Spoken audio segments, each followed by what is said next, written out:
The royal blue pipe is the pipe with the most inlets in the world. You can see the big cutouts. It lets the water flow right through it. It actually has more void than you can actually get out of stone. Now I want to show you how we put in catch basins on a solid pipe, and we do not tie them into our French drain pipe. You can see the yellow pipe is connected to the basin.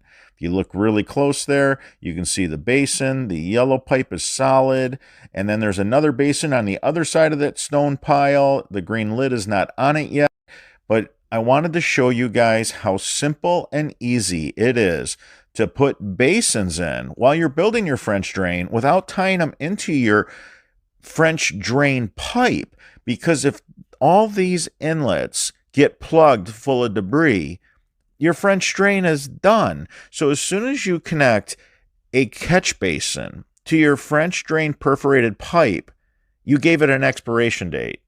You gave it a short time before the performance drops off.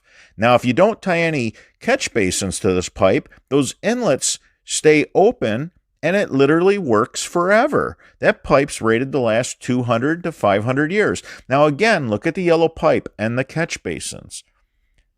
Notice how the blue pipe with all the inlets, it does not have any catch basins on it. Only the solid pipe with the green lid right there. You can see the green lid on the catch basin, and on the other side of the stone we dumped, there's another basin that we didn't screw the green lid down yet.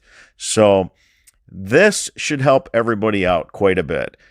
Preserve the inlets in your French drain pipe and do not put a catch basin on it, because you will slow it down till one day it doesn't work anymore at all.